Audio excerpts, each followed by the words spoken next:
नमस्कार, आप देख रहे हैं अपना सबसे पसंदीदा और दमदार शो वंदे में है दम और आपके साथ मैं हूं नवजोत रंधावा। एक बार फिर से लेकर एक बेहद दमदार शख्सियत का बेमिसाल सफरनामा और इस बार जिस शख्सियत से हम आपको रूबरू कराने जा रहे हैं क्रिकेट के मैदान का वो सबसे ग्रेट चेज मास्टर है, लेकिन वृंदावन के महान संत प्रेमानंद महाराज के दरबार में जाकर जाने क्यों वो अपनी विराट शख्सियत को भूल जाता है।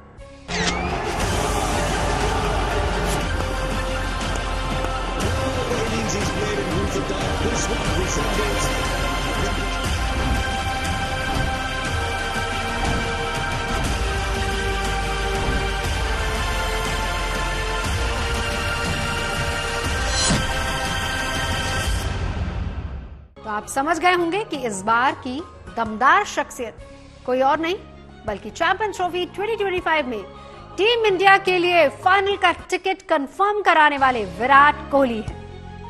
ये बात निर्विवाद रूप से सत्य है कि इंटरनेशनल क्रिकेट के अब तक के इतिहास में विराट से बड़ा चेज मास्टर दूसरा कोई नहीं है। लेकिन आज हम आपको विराट कोहली के जीवन के एक और रहस्यमय पहलू से रूबरू कराएंगे। दरअसल विराट का वृंदावन के महान संत प्रेमानंद महाराज से कोई ना कोई गूढ़ रिश्ता है। ऐसा मैं इसलिए कह रही हूं क्योंकि पिछले 2 साल के दौरान विराट जब भी आउट ऑफ फॉर्म हुए हैं, प्रेमानंद महाराज के दरबार में उन्होंने हाजिरी लगाई और वहां से लौटने के बाद उनका प्रदर्शन आश्चर्यजनक रूप से शानदार रहा।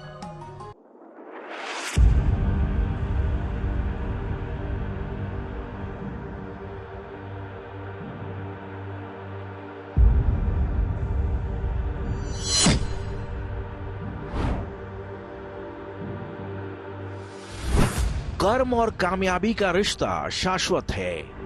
इंसान जितनी ज्यादा मेहनत करता है उसकी कामयाबी उतनी ही ज्यादा बड़ी होती है।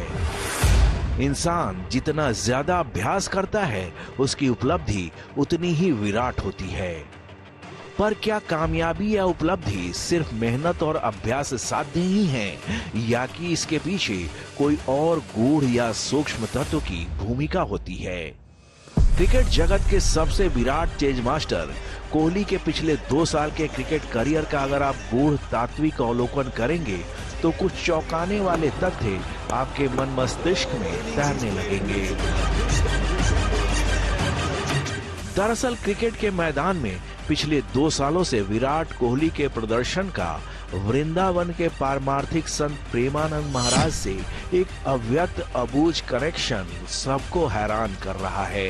कैसे, इसे समझने की कोशिश करते हैं। चैंपियंस ट्रॉफी 2025 के सेमीफाइनल और पाकिस्तान के खिलाफ ग्रुप मैच में जीत के महानायक रहे विराट का करियर पिछले 15 महीने से अवसान पर था। इन 15 महीनों के दौरान टेस्ट और वनडे में विराट का प्रदर्शन इतना खराब रहा कि फैंस संन्यास की सरगोशी शुरू कर चुके थे।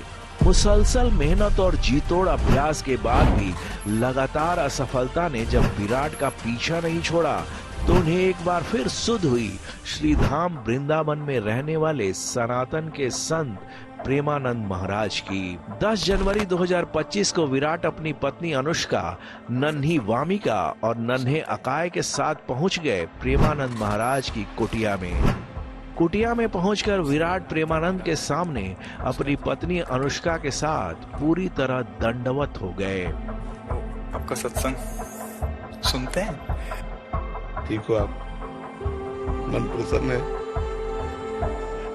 संत का हृदय इतना कोमल और करुणामय होता है कि अपने तप और साधना से हासिल बल को शरणागत के लिए न्यौछावर करने में किंचित मात्र भी विचार नहीं करता। ये अलग बात है कि संत की कृपा करुणा के विकिरण का तार इतना सूक्ष्म होता है कि सांसारिक नेत्रों से उसे देख पाना संभव नहीं है।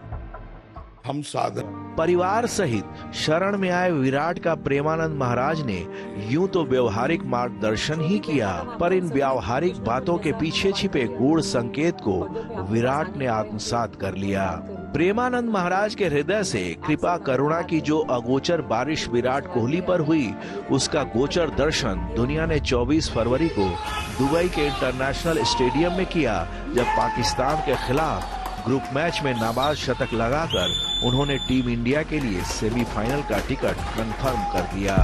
इतना ही नहीं, 4 मार्च को चैंपियंस ट्रॉफी के सेमीफाइनल में तो विराट ऑस्ट्रेलिया की जीत की राह की सबसे बड़ी बाधा बनकर चट्टान की तरह खड़े हो गए और टीम इंडिया को फाइनल में पहुंचाकर इतिहास रच दिया।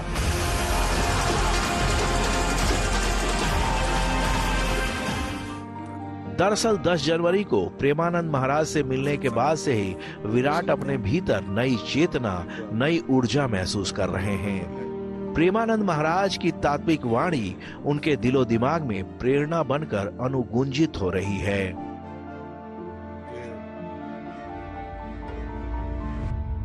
बुद्धिजीवी संत प्रेमानंद से मिलने के बाद क्रिकेटर कोहली के प्रदर्शन में आए सुधार के पीछे किसी आध्यात्मिक शक्ति की थ्योरी को दकियानुसी सोच कहकर खारिज कर सकते हैं। पर 10 जनवरी 2025 को सपरिवार प्रेमानंद महाराज से मिलने से पहले साल 2024 में कोहली जैसे विराट खिलाड़ी के टेस्ट, ओडीआई और T20 के रिकॉर्ड्स को आप जरा गौर से देखिए। साल 2024 में विराट ने कुल 10 टेस्ट मैचों की 19 पारी में 24.52 के औसत से सिर्फ 417 रन बनाए, जिसमें एक शतक और एक अर्धशतक भी शामिल है। इसी तरह 2024 में विराट कुल 3 ओडीआईज की 3 पारियों में 19.33 के औसत से सिर्फ 58 रन ही बना सके और इस दौरान इनका उच्चतम स्कोर रहा 24। साल 2024 में खेले 10 T20 की कुल 10 पारियों में विराट 18 के औसत से 180 रन ही बना सके। इसमें अगर 76 रन के उच्चतम स्कोर को हटा दें तो औसत 12 रन प्रति पारी के भी नीचे चला जाएगा। साल 2025 का भी आगाज विराट के लिए बहुत अच्छा नहीं था, लेकिन चैंपियंस ट्रॉफी में विराट चमक गए। सिर्फ इसलिए नहीं कि उन्होंने रन बनाए, बल्कि इसलिए क्योंकि अपने देश के लिए विनिंग इनिंग्स भी खेली। तो क्या वाकई दिव्य अलौकिक संत प्रेमानंद महाराज का दर्शन करने के बाद विराट की आध्यात्मिक चेतना प्रखर हुई है? इस सवाल का जवाब जानने के लिए थोड़ा फ्लैशबैक में चलते हैं। इसी साल 10 जनवरी को प्रेमानंद महाराज से मिलने के पहले विराट एक बार और उनके दरबार में दंडवत करने पहुंचे थे और वो तारीख थी 5 जनवरी 2023।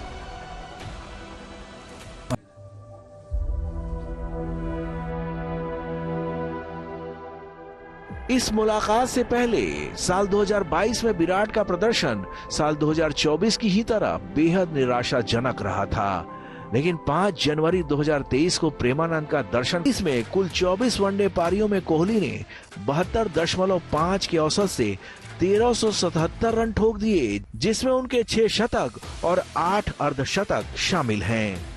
मुमकिन है कि प्रेमानंद महाराज से मिलने के बाद कोहली के परफॉर्मेंस में आया परिवर्तन एक क्रिकेटर की जिंदगी में चलने वाले अप्स एंड डाउन्स की सामान्य प्रक्रिया का हिस्सा हो, लेकिन साल 2023 और साल 2025 के जनवरी महीने में प्रेमानंद से मिलने के बाद प्रदर्शन में शानदार सुधार के पीछे जिज्ञासु लोग आध्यात्मिक शक्ति का हाथ माने तो इसमें आश्चर्य भी नहीं होना चाहिए, क्योंकि एक बार तो इसे बाई फ्लुक माना जा सकता है, लेकिन 2 बार होना कौतूहल तो पैदा करता ही है।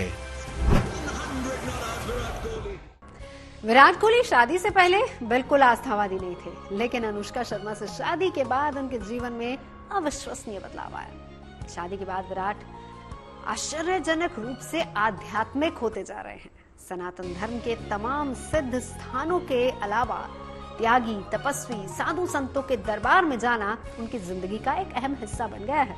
और कमाल तो ये है कि विराट जब भी किसी सिद्ध स्थान पर जाते हैं, उनकी धर्मपत्नी अनुष्का हमेशा उनके साथ होती है। Scoring a century with 7 stitches in your hand, I don't think any other player could do that. He's a great performer. Fantastic. Leadership. Impatient.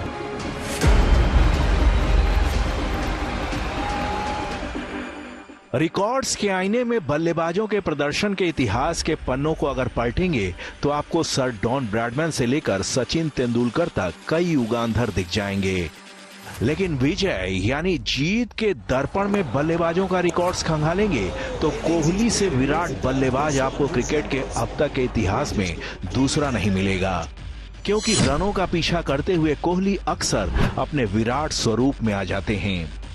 Chase master के तौर पर कोहली की विराटता की गवाही खुद उनके रिकॉर्ड्स दे देते हैं। चेज करते हुए वनडे इंटरनेशनल में कोहली ने अब तक कुल 8,063 रन बनाए हैं। चेज करते हुए कोहली के अलावा 8,000 से ज्यादा रन सिर्फ सचिन तेंदुलकर ने बनाए हैं, लेकिन चेज करते हुए कोहली का औसत 64.54 का है, जबकि सचिन तेंदुलकर का 42.33 का है। चेज मास्टर के तौर पर कोहली के रिकॉर्ड्स के आसपास पूरी दुनिया में कोई नहीं है। कोहली के बाद सबसे अच्छा औसत दक्षिण अफ्रीका के पूर्व विकेटकीपर बल्लेबाज एबी डिविलियर्स का है। डिविलियर्स का औसत कोहली से काफी कम 56.81 का है। इस रेस में ऑस्ट्रेलिया के माइकल वेवन 56.5 के औसत के साथ तीसरे नंबर पर हैं। साफ है कि इस मामले में कोहली अपनी टीम के अर्जुन हैं, जिनकी आंखें हमेशा टारगेट पर टिकी रहती हैं।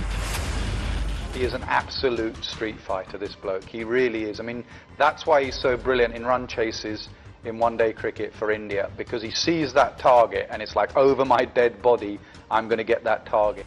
वनडे इंटरनेशनल में चेज करते हुए कोहली ने कुल 28 सेंचुरी बनाई है, जबकि सचिन तेंदुलकर के खाते में 17 चेजिंग सेंचुरीज हैं। कोहली इसलिए भी विराट चेज मास्टर हैं क्योंकि रनों का पीछा करते हुए वो अपने निजी स्कोर को पूरी तरह भूल जाते हैं।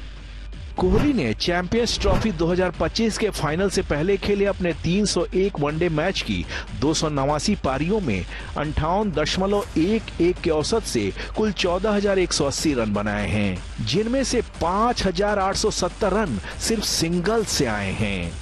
इतना सेल्फलेस और अपने देश के प्रति समर्पित क्रिकेटर आपको पूरी दुनिया में दूसरा देखने को नहीं मिलेगा। कोहली की त्याग तपस्या की कई अनसुनी गाथाएं भी हैं जो आपको झकझोर के रख देंगी। मर्म को छलनी करने वाला एक वाकया है 18 दिसंबर 2006 का, जब विराट दिल्ली के फिरोज शाह कोटला मैदान में रणजी मैच खेल रहे थे।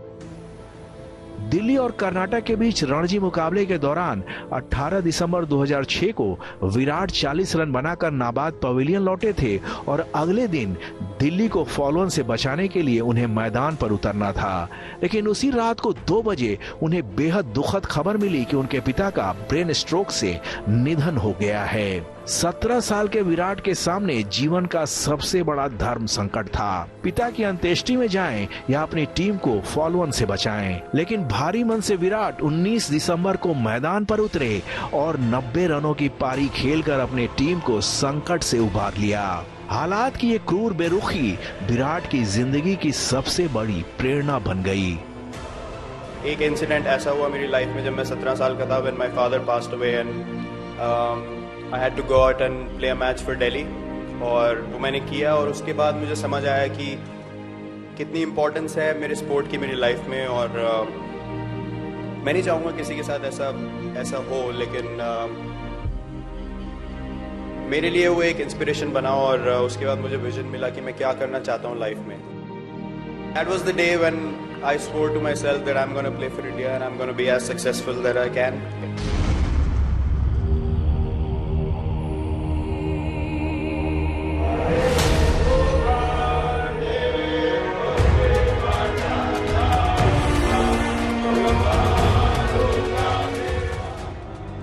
निस्वार्थ कर्म की महिमा तो सनातन संस्कृति के कालजयी ग्रंथ गीता में भी गाई गई है। दरअसल अपने बल्ले से लगातार करिश्मा करने वाले विराट कोहली दुनिया की सदियों पुरानी सभ्यता संस्कृति के निष्ठावान उपासक हैं। सनातन धर्म के मूल्यों और उसकी परंपराओं में उनकी गहरी आस्था है। यही वजह है कि विराट जब मंदिर की चौखट पर कदम रखते हैं तो उनमें मैदान वाला तूफान नहीं, बल्कि सनातन साधक वाला ठहराव दिखाई देता है।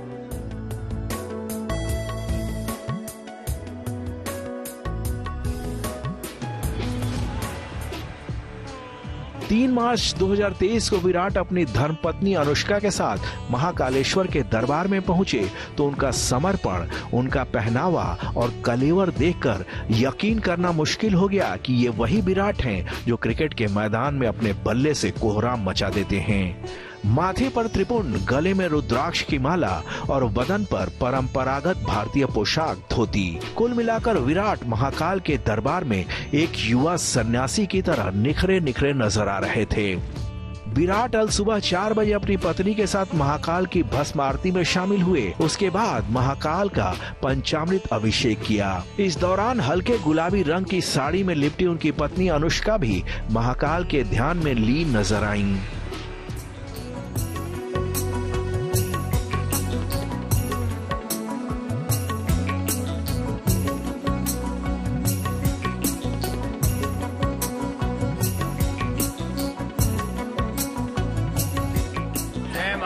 जय Mahakal, thank you very much. हम दर्शन के लिए आए थे और बहुत बहुत अच्छे दर्शन हुए। Thank you so much.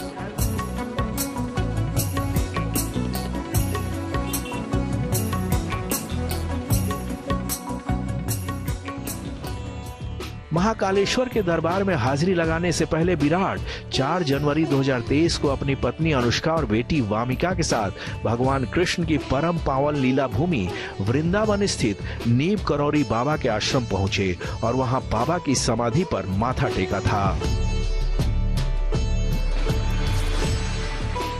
Vrindavan की यात्रा से पहले 16 नवंबर 2022 को विराट कोहली सपरिवार नैनीताल के पास स्थित नीम करौरी बाबा की साधना स्थली कैची धाम भी गए थे। दरअसल अनुष्का की नीम करौरी बाबा में अटूट आस्था है और अब विराट भी उनके भक्त हो गए हैं।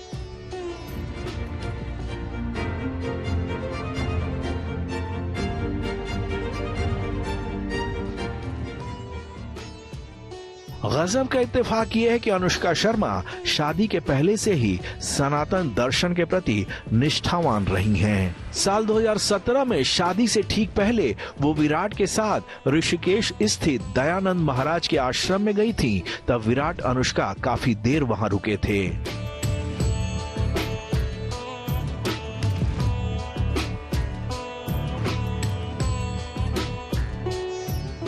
साफ है कि अनुष्का का हमसफर बनने के बाद विराट की जिंदगी में बहुत बड़ा बदलाव आया और वो भगवत भक्ति के मार्ग पर लगातार आगे बढ़ रहे हैं। बंदे में है दम में आज आपने विराट कोहली के जीवन के छुए अनछुए पहलुओं को जाना। अगले हफ्ते ऐसी ही एक और बेमिसाल शख्सियत से आपकी मुलाकात करवाएंगे। तब तक के लिए देखते रहिए गुड न्यूज टुडे।